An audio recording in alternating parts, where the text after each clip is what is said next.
नमस्कार। आरपी व्यास क्लासेज में आपका हार्दिक स्वागत है। डिप्लोमा फर्स्ट ईयर के सब्जेक्ट अप्लाइड मैकेनिक्स कोड 106 में चैप्टर 8 एज पर सिलेबस जो है वो है रेक्टिलिनियर मोशन यानी कि रेखीय गति। लेकिन डायनामिक्स का ये पहला चैप्टर है, इस पे हम चर्चा कर रहे थे और अब तक 4 वीडियो में आपके सामने पेश कर चुका था। ये वीडियो नंबर 5 है।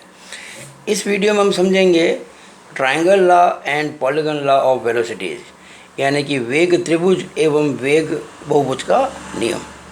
देखिएगा, ये कोई पॉइंट है और इस पॉइंट पर ये दो वेलोसिटी एक्ट कर रही हैं। ये दो वेलोसिटी v1 और v2, इस पॉइंट O पर ये दो वेलोसिटी लग रही है। हमने क्या किया, इन दो वेलोसिटीज़ को मैग्नीट्यूड और डायरेक्शन के हिसाब से किसी ट्रायंगल की दो कॉन्जिक्यूटिव यानी दो क्रमागत यानी कि दो लगातार भुजाओं के द्वारा व्यक्त करना। देखिए क्या मैंने, ये जैसे वेलोसिटी v1 है ना, मैंने इसके पैरेलल एक लाइन खींच दी और उस लाइन को कह दिया मैंने AB।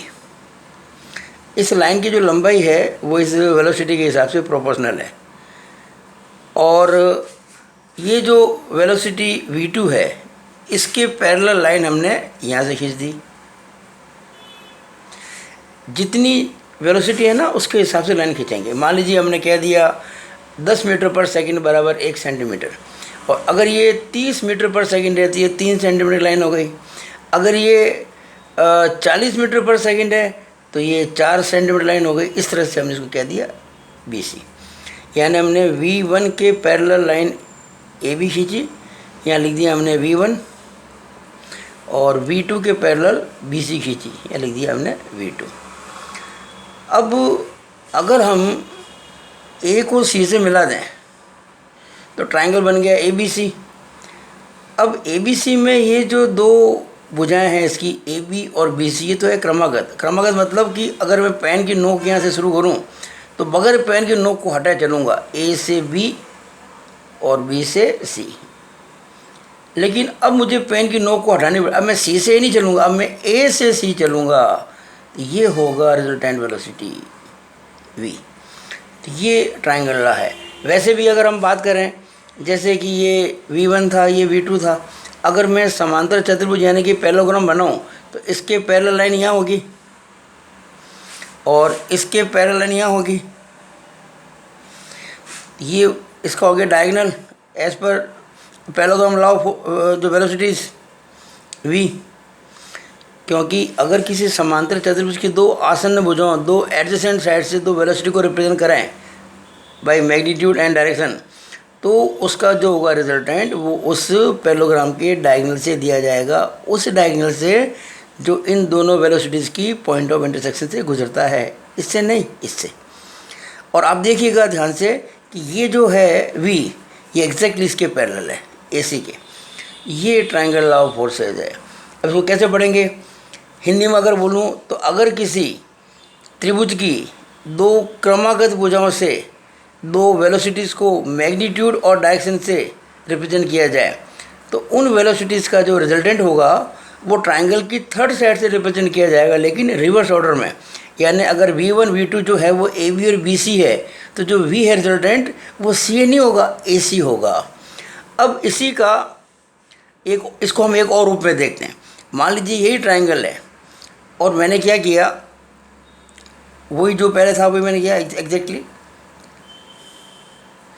अब ये तो है V1 और ये है V2, और ये जो VU था ना, अब यूँ नहीं करके इसको मैंने यूँ कर दिया मान लीजिए। इसका मतलब जितनी रिजल्टेंट वेलोसिटी थी मैंने उसके ऑपोजिट लगा दी उतनी। अब क्या होगा, अभी हो जाएगा रिजल्टेंट 0। इसको हम कहेंगे साम्यावस्था। ये कहलाएगी साम्यावस्था, यानी कि इक्विलिब्रियम कंडीशन, इक्विलिब्रियम करेगा। तो ये वेग, दोनों वेग त्रिभुज के नियम ही हैं। इसमें क्या कहा है, इसमें बताया गया परिणामी के बारे में, रिजल्टेंट के बारे में। इसमें किसके बारे में बताया गया, इक्विलिब्रियम के 3 वेलोसिटीज़ कब होंगी इक्विलिब्रियम में। 3 वेलोसिटीज़ तब होती है इक्विलिब्रियम में जब उनको मैग्नीट्यूड और डायरेक्शन से किसी ट्रायंगल की 3 लगातार भुजाओं द्वारा प्रदर्शित किया जा सके। यानी यहाँ ए बी बी सी सी ए है, अगर ए बी बी सी सी ए हो गया तो हो गई इक्विलिब्रियम, यानी रिजल्टेंट वेलोसिटी ज़ीरो। और ए बी बी सी ए सी हो गया तो ए सी हो गया इन दो का रिजल्टेंट। ये ट्रायंगल लॉ ऑफ वेलोसिटीज़ है। अब बात करते हैं अपन पॉलीगन लॉ की बात करते हैं। वही ट्रायंगल लॉ के अंदर तो क्या होती है, दो वेलोसिटी होती है, ध्यान देना। दो वेलोसिटी होगी तो ट्रायंगल बनेगा, तीन वेलोसिटी होगी तो क्वाड्रिलेटरल बनेगा, यानी कि चतुर्भुज। जितनी वेलोसिटी होगी ना उससे एक ज़्यादा भुजा बनेगी। अगर वेलोसिटी 6 है तो हेक्सागन, सात, अगर वेलोसिटी 6 है तो हेप्टागन बनेगा, 7 भुजा बनेगी, क्योंकि 7वां किसको बताएगा, रिजल्टेंट को। देखिएगा, मैंने मान लीजिए एक एग्जाम्पल लिया, मैंने इस पॉइंट पर 4 वेलोसिटी लगाई, 1 v1, 2 v2, 3 v3 और 4 v4। अब मुझे चाहिए इसका रिजल्टेंट। तो ये वेलोसिटी कितनी है, 4, तो पॉलीगन कितने का बनेगा, 5 भुजाओं वाला। देखिएगा हमने क्या किया, ये ओ पे लग रही है 4 वेलोसिटी, मैंने क्या किया, जितना ये वेलोसिटी है ना उसके हिसाब से मैंने एक लाइन खींची यहाँ पे इस v1 के पैरेलल ए बी, और कह दिया इसको v1, मतलब v1 के पैरेलल, और जितनी लाइन ये v1 की वेलोसिटी है ना, जितनी v1 वेलोसिटी है उसके हिसाब से इसकी लेंथ रखेंगे एज पर स्केल। अब v2 ये रहा, ये v2 है, तो इसके पैरेलल लाइन यहाँ से खींचेंगे b से, और ये v3 है तो इसके पैरेलल यहाँ से खींचेंगे, इसके पैरेलल, v3 के पैरेलल, और फिर ये v4 है तो v4 के पैरेलल खींचेंगे, यानी कि इसके पैरेलल। तो ये हो गया v2,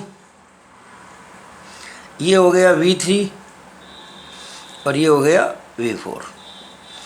अब क्या करेंगे, इसको c कह दिया, इसको d कह दिया, इसको e कह दिया। अब a को e से मिला देंगे,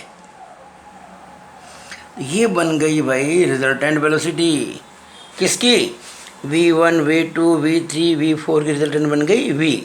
अब यहाँ देखिएगा, ये A B B C C D D E ये क्रमिक हैं, कॉन्सिक्यूटिव है। मैं बिना पेन के नोक हटाए ये काम कर रहा हूँ, A B B C D D E, लेकिन रिजल्टेंट को शो करने के लिए मुझे पेन को हटाना पड़ेगा, नोक को, पेन को, नोक को मैं यहाँ से हटा के यहाँ लेके आया हूँ।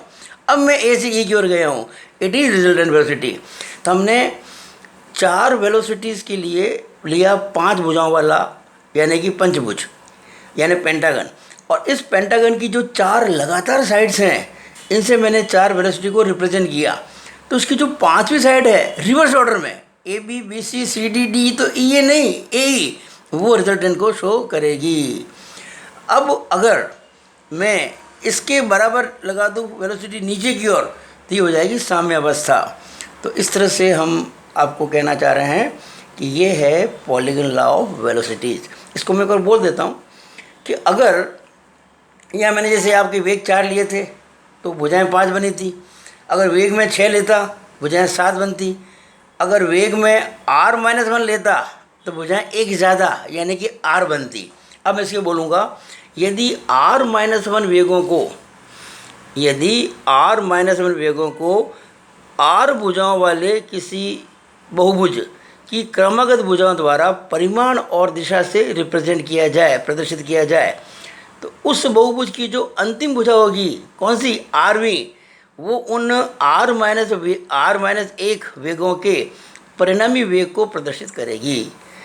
इसको अगर मैं इंग्लिश में बोलूँ तो कैसे बोलूँगा, if r-1 velocities are represented by r-1 consecutive sides of a regular consecutive sides of a polygon having r sides, then the last यानी कि rth side, rv side will represent the resultant velocity of the r-1 velocities।